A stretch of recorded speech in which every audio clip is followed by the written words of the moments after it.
O quarto passo hermenêutico é a sutileza da intertextualidade. Ela é grande, mas é bem sutil. E quando ela é empregada, né, na verdade, o que ela representa é empregado pelos autores, ela causa um estrago, né, no nosso entendimento. E o que seria exatamente intertextualidade? Primeiro eu vou contar um caso, com certeza vocês já ouviram falar no filme Os Vingadores, e no filme o personagem Nick usa a expressão macacos voadores. O que ele quis dizer com isso? E para a gente entender o contexto todo da piada que ele estava fazendo lá, e fazendo também referência aos agentes que passaram para o outro lado, o lado do personagem chamado Loki.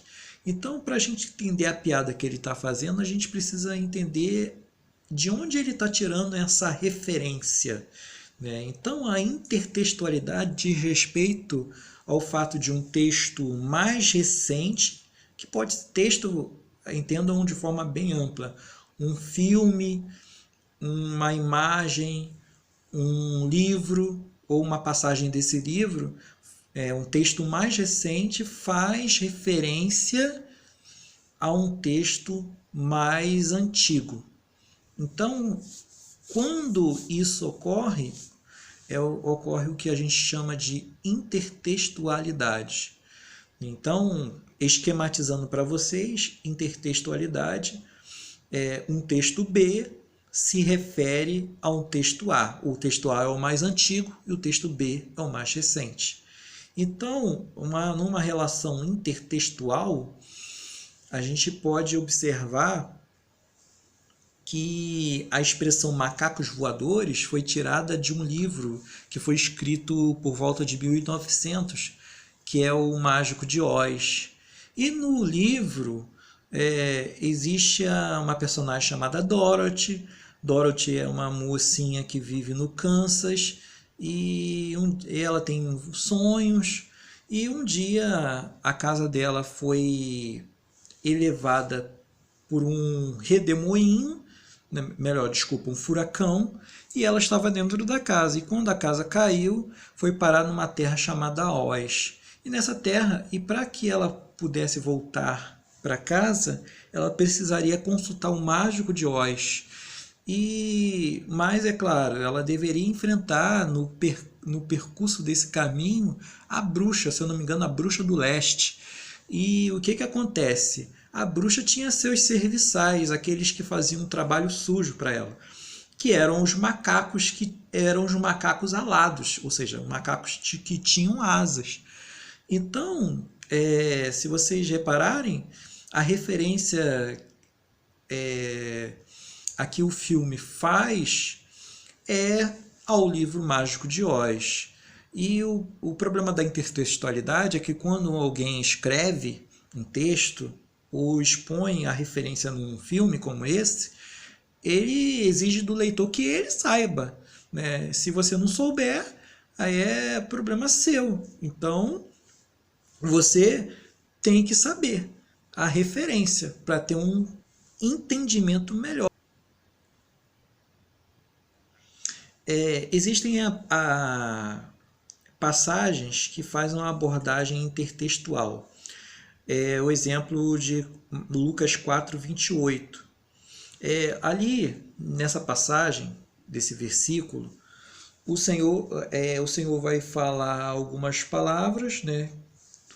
Como, por exemplo, o cumprimento do livro do profeta Isaías. Hoje se cumpriu o que as escrituras dizem.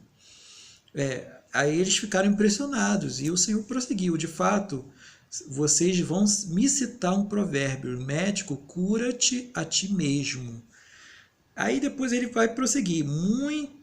Muitas viúvas haviam na época do profeta Elias, e a nenhuma delas foi Elias enviado, senão a Sarepta de Sidom, a viúva desse lugar, no caso. Também muitos leprosos haviam na época do profeta Eliseu.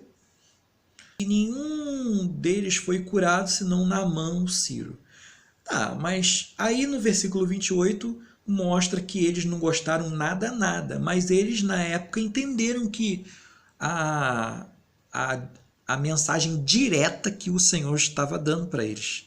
Mas nós, devido ao tempo em que a Bíblia tem, não entendemos muito isso.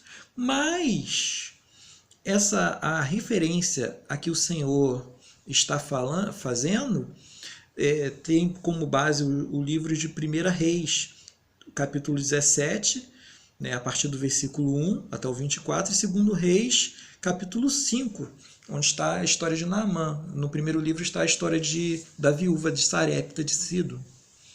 E o que acontece?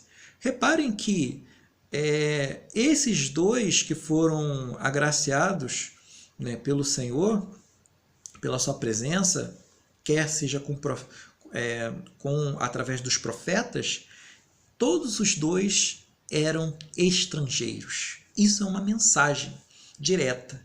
Muitas vezes, quem está fora, né, no caso de Israel, quem está fora tem muito mais fé daqueles que eram conterrâneos de Jesus, porque se vocês olharem bem o capítulo, Jesus não pôde curar muitos ali por causa da incredulidade deles. Olha aí o segredo da passagem.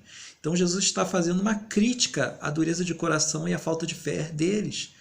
Se vocês repararem, o centurião que faz um pedido a Cristo, né, vai falar: Senhor, manda-me apenas com uma palavra e o meu rapaz será curado. E Jesus fala: olha, nem mesmo em Israel achei fé como esta. Então, o segredo dessa passagem é observar a intertextualidade, ou seja, a referência que Lucas 4, 28, né, e a passagem do capítulo como um todo faz dos livros de 1